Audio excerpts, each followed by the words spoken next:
Clintons and the foundation bearing their name are facing fresh scrutiny over extremely blurred lines between the organization and the family's multi-million-dollar fortune. The revelation stems from the latest release of emails by WikiLeaks, allegedly hacked from the personal account of Hillary Clinton's campaign manager, John Podesta.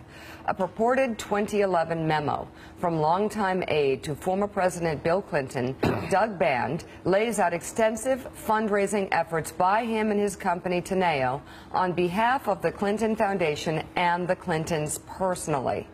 The Washington Post reports that Band, quote, detailed the circle of enrichment in which he raised money for the Clinton Foundation from top-tier corporations such as Dow Chemical and Coca-Cola that were clients of his firm, while pressing many of those same donors to provide personal income to the former president.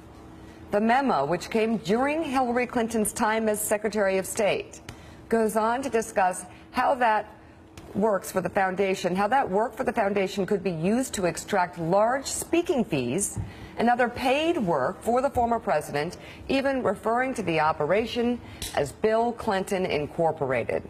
The Post adds that the contracts for the Clintons would pay out $66 million over 9 years if the deals remained in place.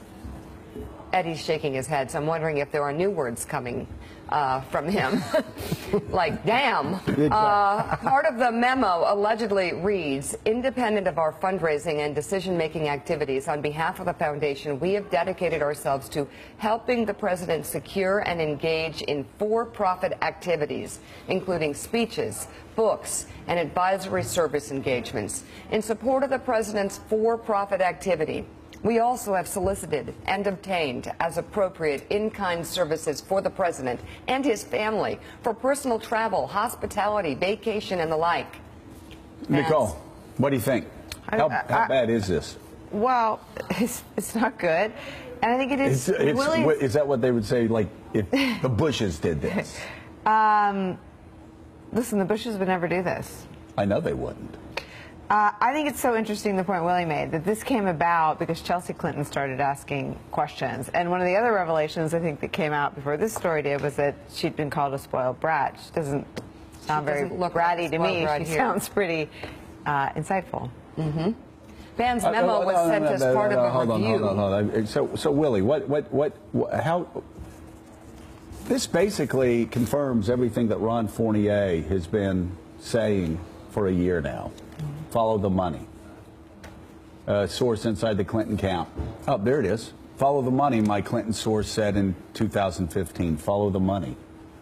And it's trading in public service for hundreds of millions of dollars personally. And again, just like the emails. And by the way, and using, forget the State Department, maybe they're using the State Department, but using relief work in Haiti. Hey, can you help those suffering in Haiti? It's really important.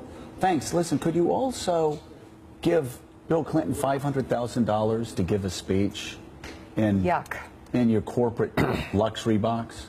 The emails also show, just like the ones we talked about yesterday, that the people around her are well aware of the problem. Right. I mean, Abedin had talking about this, you know, the King of Morocco gives $12 million, right, to the Clinton Foundation, so Hillary goes to Morocco.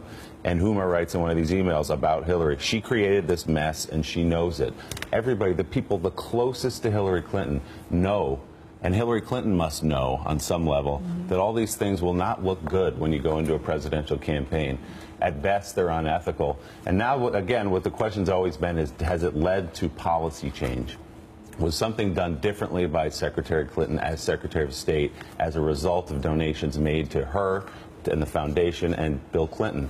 That line hasn't been drawn directly yet. Again, I think if you find that line in the next 10 days, you've got a massive story in the election. This is big on its own. Yeah. But if you find a policy change. In a kind of a morally deficit kind of way, or sleazy way. It's gross. It's gross. Is this sleazy? My father would find that, like, he just does not get how this has constantly happened in sort of the Clinton empire, and even from, you know, the connections to Wall Street, the foundation, these thin lines, that it's perplexing to him that this seems to be acceptable.